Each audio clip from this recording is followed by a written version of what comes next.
In 1968, Mary Bell, an 11-year-old girl from Newcastle upon Tyne, was convicted of murdering two young boys, aged 4 and 3. The gravity of the crimes was compounded by Mary's age, making her one of the youngest convicted murderers in British history.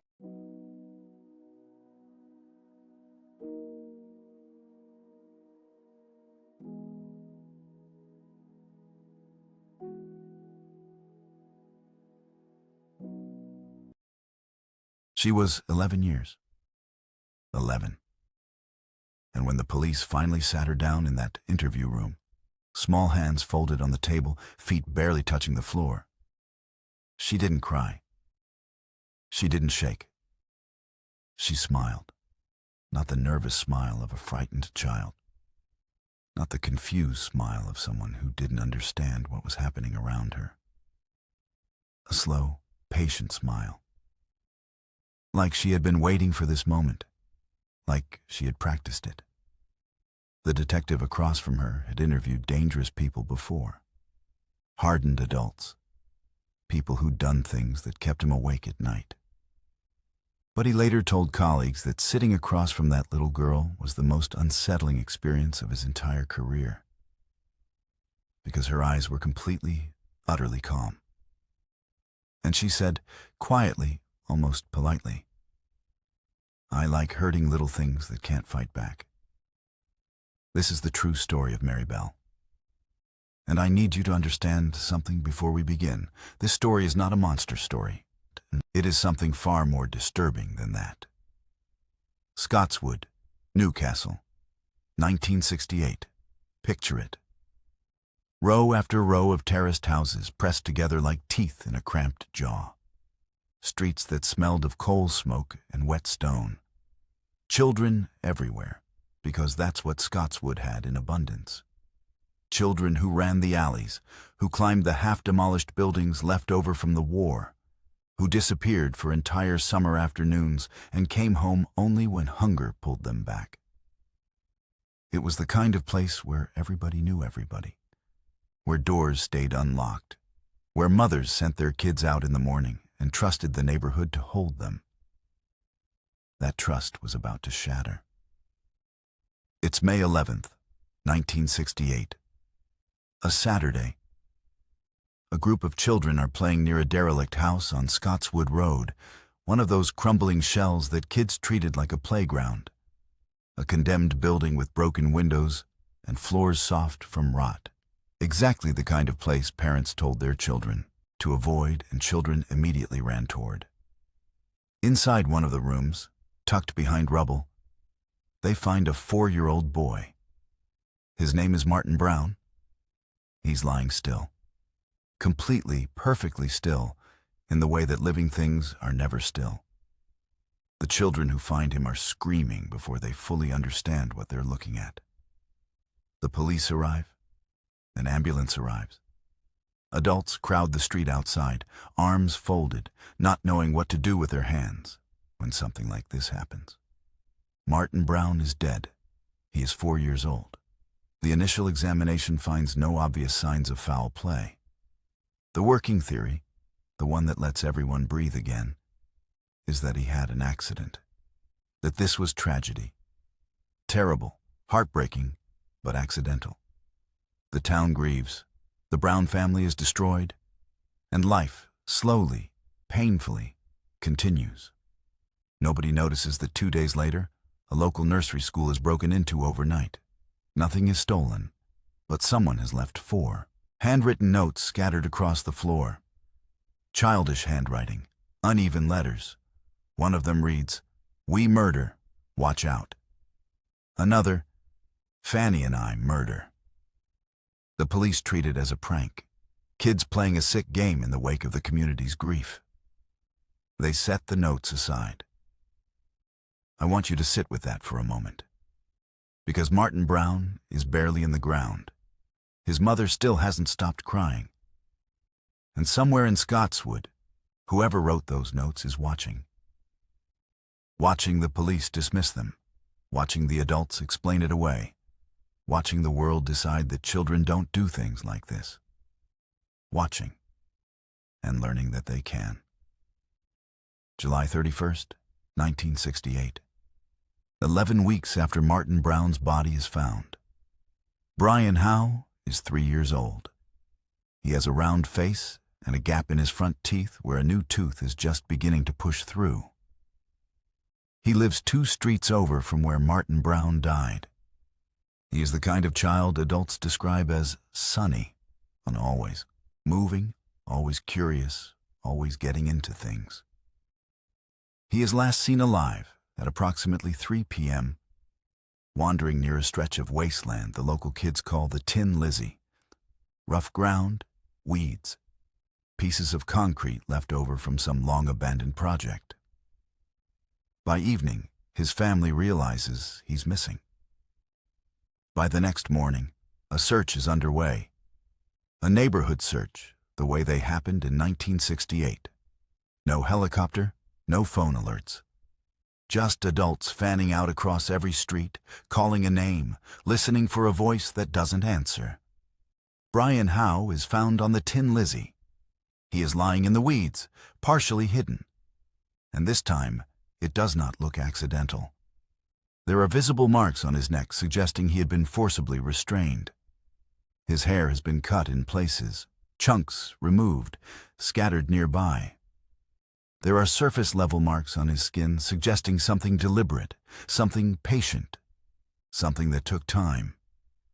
The detective at the scene is a man named James Dobson. He has been a policeman for 20 years. He later says he had to step away from the scene, had to stand at the edge of the wasteland and just breathe for a moment. Because whoever did this wasn't rushed, wasn't panicked, wasn't in the grip of some sudden explosion of rage. They had taken their time. The search for a suspect begins immediately. Door to door, every adult, every teenager, every person who might have been near the Tin Lizzie that afternoon. And during that search, a detective knocks on a door on a nearby street. A little girl answers. She has dark eyes and a composed face. She's 11 years old. She looks at the detective and says, before he has said a single word about why he's there, "Is it about Martin Brown?" Not Brian Howe. Martin Brown, the boy who died 11 weeks ago. The boy the police had already ruled an accident. The detective feels something shift in his chest. He asks her how she knew Martin Brown. She shrugs. "I've seen him around." He asks her if she knew Brian Howe. Another shrug. "A little." The detective writes down her name, Mary Flora Bell, age 11, and he moves on to the next house. To understand what happens next, you need to understand what Mary Bell's life looked like from the outside, and what it looked like from the inside. From the outside, unremarkable. Working-class family. A mother named Betty Bell, known around the neighborhood. Mary was the eldest child, bright by all accounts. Quick with words, curious, socially capable in a way that some adults found almost too polished for her age. Teachers noticed she was clever. Too clever sometimes. The kind of clever that watches adults more than it watches other children. The kind of clever that learns what answers people want to hear and provides them with unsettling accuracy. From the inside, from what emerged later, through court proceedings, psychological evaluations, and the painstaking reconstruction of her early years, the picture is something very different. Mary Bell's home life was, by any clinical measure, deeply damaging. Her mother, Betty, was frequently absent in the ways that mattered most. There were documented incidents of neglect, psychological harm, a childhood shaped by instability, and the complete absence of the safety that children need to develop normally. She was not brought up. She was survived. I am not telling you this to excuse what Mary did. I am telling you this because the story of Mary Bell is not a story about a child who was simply born without conscience. It is a story about what happens when the world decides a child is not worth protecting. And that child finds the only form of control available to her. She was not a monster. She was something more disturbing than a monster. She was a consequence. Back to the investigation. The police are looking at Mary Bell, but not quite in the right way. She's 11. She's a girl. It's 1968. The year matters. The gender matters. Because the investigative thinking of 1968 simply did not have a category for what Mary Bell was. Detectives were looking for a disturbed adult, someone with a prior record, a man. The Tin Lizzie was the kind of place where dangerous adults lurked. Everyone knew that. Everyone warned their children. The idea that the dangerous thing was another child, a girl who went to school and answered questions with steady, calm eyes. It wasn't on anyone's radar. But details keep snagging. During interviews, Mary Bell says things she shouldn't know. Details about Brian Howe's body that had never been released publicly. Each time she has an explanation. She heard it from someone, she was guessing.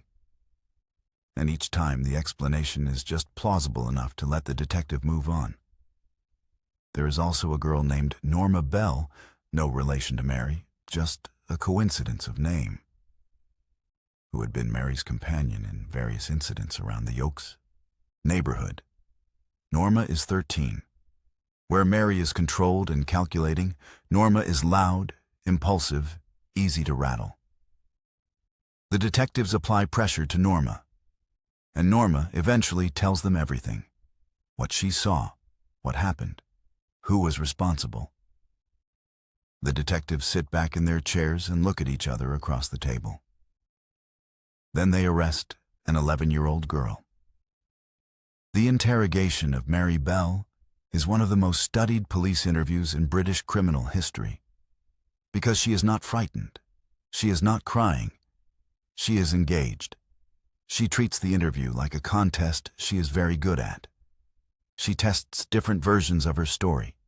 She watches how the detectives react, pulls back when they push, advances when they hesitate. She's reading the room with a precision that has no business existing in an 11-year-old child. At one point she says to the detective, "I know lots of tricks." He asks her what she means. She just watches him. There is a moment in one of the transcripts where a detective asks her if she knows what it means to be sorry. Mary Bell pauses. A long pause, the transcript notes. And then says, "I'm not sure. Not I am sorry. Not I don't understand. A careful, considered answer, I'm not sure." She was 11 years old. The medical examinations confirm what Norma's testimony suggests. Martin Brown, the boy everyone thought had simply fallen. His death is re-examined. A pathologist looks again, knowing now what he's looking for, and concludes that the original accidental death ruling cannot be confidently maintained. Both boys. Both deaths now suspected to involve direct action from another person, a child who was not yet in secondary school. The trial of Mary Bell and Norma Bell begins in December 1968. It becomes a national event. Newspapers fight over coverage. The British public, shaken in a way they cannot process, want to see the children responsible, want to look at them and understand. They don't get to understand. What they get is Mary Bell walking into that courtroom, composed, attentive, occasionally whispering to her lawyer, looking for all the world like a child attending a school performance. The judge, who has spent decades on the bench, describes her in his notes as the most disturbing defendant I have ever encountered. He is a man who had seen everything, or thought he had. The verdict. Norma Bell is acquitted. The jury decides she was under Mary's influence, a follower, caught in the orbit of something she didn't fully understand. This verdict is controversial then, and remains controversial now. But the jury makes its decision. Norma Bell walks out of the courtroom and tries to disappear into the rest of her life. Mary Bell is convicted of manslaughter on the grounds of diminished responsibility. The psychiatric evaluations have found something they struggle to categorize cleanly. She is not legally insane. She understands what she did. She understands consequences. But there is something absent in her, or rather, something present that shouldn't be. A numbness where the empathy that stops people should have been. The judge sentences her to indefinite detention. She will be held in institutions, assessed regularly, released when the authorities believe she no longer poses a risk. She is 11 years old when the door closes. And here is where the story takes a turn that nobody anticipated. Because it doesn't end with the verdict. Doesn't end with the cell door. The real question, the one that the newspapers will spend decades arguing about, the one that criminologists and ethicists and child psychologists will circle for generations, is this. What do you do with a child who kills?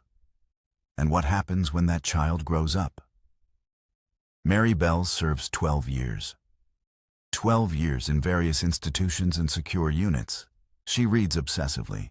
She develops genuine intellectual interests. She is a difficult subject in some years and a cooperative one in others, depending on the facility, depending on the period. In 1980, at the age of 23, she is released. She is given a new identity, a new name, a fresh start as far as the state can manufacture one. When the tabloids find out, and they always find out, the reaction is ferocious. The monster walks free. The families of Martin Brown and Brian Howe, who have spent 12 years trying to rebuild the remains of their lives, have to hear her name again on the front page of every newspaper in England. Betty Howe, Brian's mother, says she never sleeps soundly. These wounds are real. They matter. They do not become less real because time has passed. And they exist alongside a fact that the tabloids have no interest in making space for.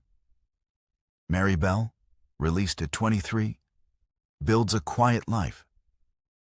She has a daughter who grows up not knowing who her mother really is, until the press find them, report their location, destroy their cover, force them to move, to rebuild, to start again from nothing.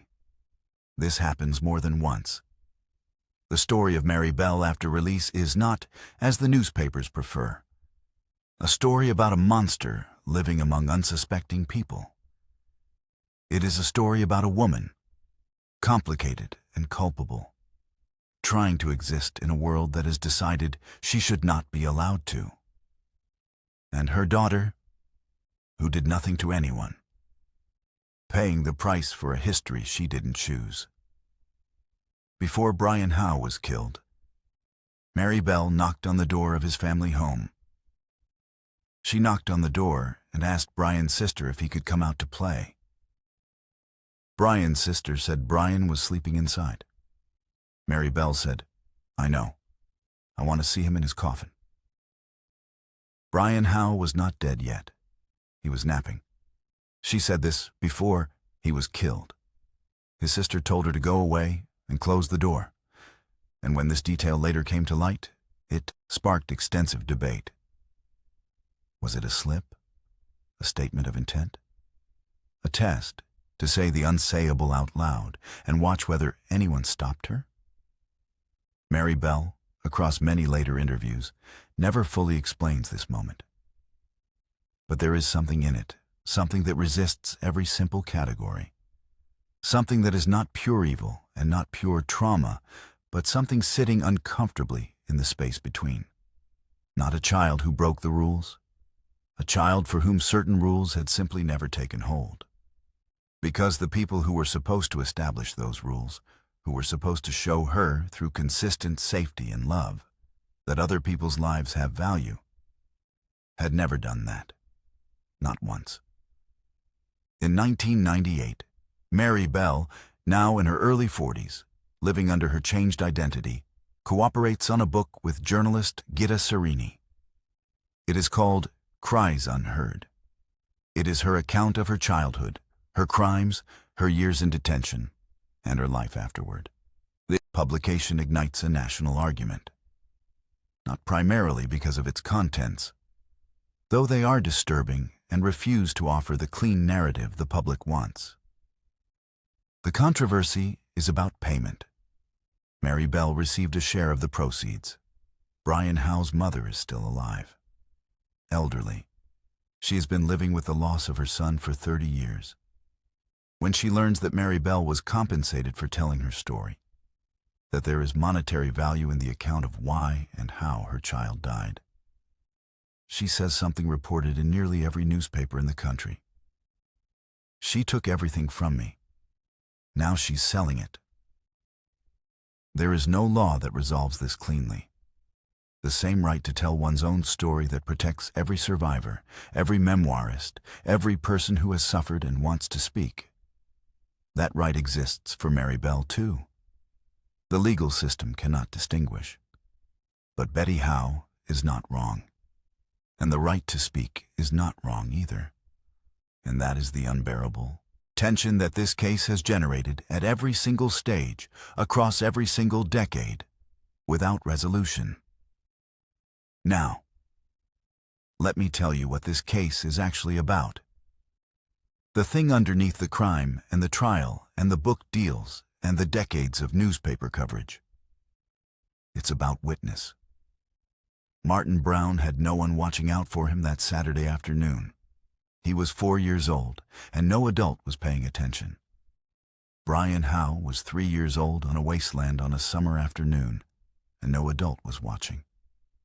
Mary Bell was a child being quietly destroyed by her home life, and no adult was watching. Neighbors knew something felt wrong. Teachers noticed something was off. The signs were there, the way signs always are in retrospect, present, readable, significant, and nobody intervened. This is not an accusation of malice. Looking away is human. Getting involved is complicated and socially costly, and it might be nothing. And who wants to cause a scene over a feeling? But Martin Brown is 4 years old and gone. Brian Howe is 3 years old and gone. And Mary Bell is 10 years old and has been through enough that something in her relationship to other people's pain never developed the way it needed to. All of this happened in a real, populated neighborhood where people said good morning to each other and borrowed sugar and considered themselves decent. Nobody watched the children. After Brian Howe was found, after the investigation was fully underway, a detective returned to the scene at the Tin Lizzie for a final sweep. He found something that hadn't been noted in the initial examination. In the earth near where the body had been lying, pressed into the soft dirt, were marks. Knee prints. Someone had knelt beside the child. Not briefly. Not in the rushed, panicked way of someone acting in a moment of sudden impulse. These were settled, even impressions. The marks of someone who had been there for a sustained period. Still, patient, present. The detective stood over those prints for a long time. He said later that what stayed with him wasn't the act itself, as terrible as that was. It was the stillness afterward. Whoever had done this had stayed, had knelt in the dirt beside a 3-year-old and simply remained. Quiet, unmoving. Like they were taking something in, he said, like the moment mattered to them. Mary Bell never fully addressed this detail in any of her later accounts. Some things remain beyond reach, beyond language, beyond the frameworks we use to make sense of what human beings are capable of. Some things just stay. It is now 2025. Mary Bell is 67 years old. She's been living under her changed identity for over 4 decades, longer than both boys she took from the world had been alive by many multiples. She has a daughter. She has grandchildren. She lives, as far as anyone knows, a quiet life. The families of Martin Brown and Brian Howe have never received what people tend to call closure. That word, closure, is a word invented by people who haven't lost a child to make themselves feel better about what survivors must be experiencing. There is no closure. There is time, and the slow wearing down that time manages without ever quite erasing. Martin Brown's mother, June Brown, gave an interview in her later years.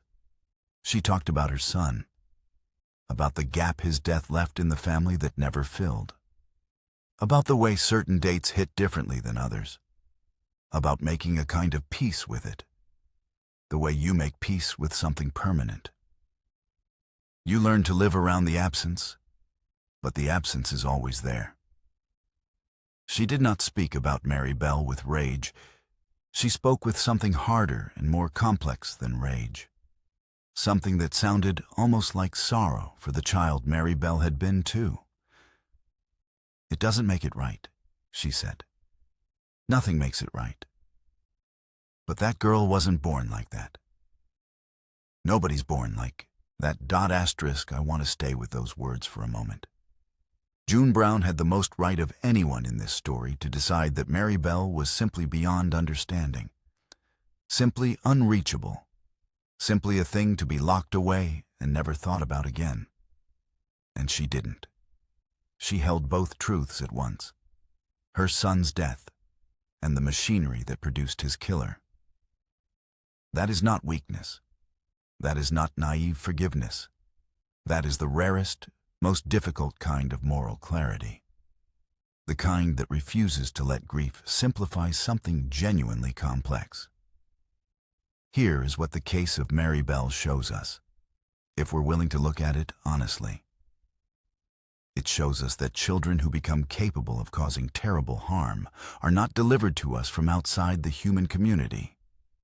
They are shaped inside it, in ordinary houses, on ordinary streets, in neighborhoods where everyone is struggling and nobody has quite enough room to look carefully at a small girl who flinches at the wrong moments, who watches adults with eyes too old for her face, who has learned to perform normalcy as a survival skill because normalcy is the mask that keeps things from getting worse.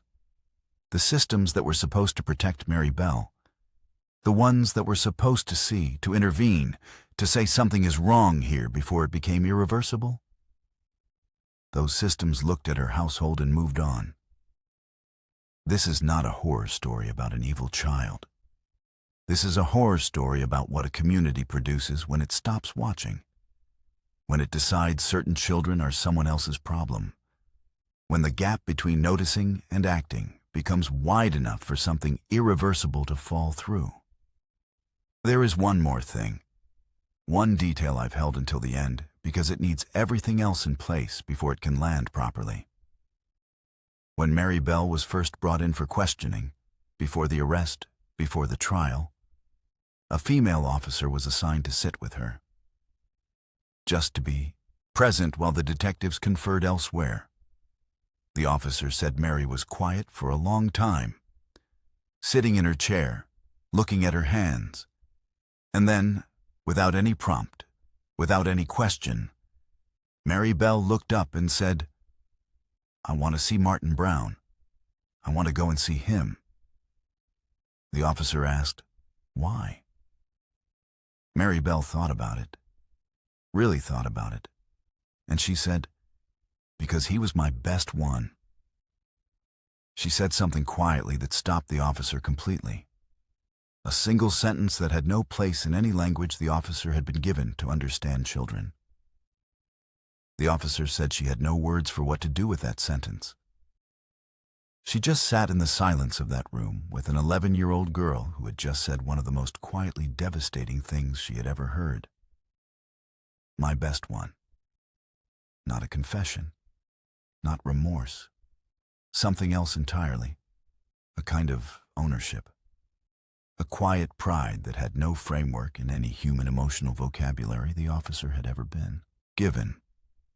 An 11-year-old girl whose life had taught her from the very beginning that she was worth nothing, and who had found a way to feel, however briefly, like she was worth something, by deciding other lives were worth less. Martin Brown would have been 61 years old this year. Brian Howe would have been 59. Two men who do not exist. Two lives taken before they'd learned to read. Before they'd had a first day of school or ridden a bicycle without help or had a moment long enough to show the world who they might have become. And a woman of 67 somewhere in England carrying all of this, the things done to her and the things she did. In whatever way a person carries something that has no resolution, no clean ending, no final accounting that makes the numbers balance. Some stories don't end. They just stop being told. But the weight of them stays. Long after the headlines fade, long after the courtroom's empty, long after the press moves on to the next story, and the neighborhood where it all happened is torn down and rebuilt. The weight stays. Martin Brown, Brian Howe. Two boys who deserve to grow old. Remember their names. If this story moved you, share it. Not because it's entertaining, because these children deserve to be more than a footnote in a case file. And because the questions this story asks are ones we still haven't answered. Asterisk.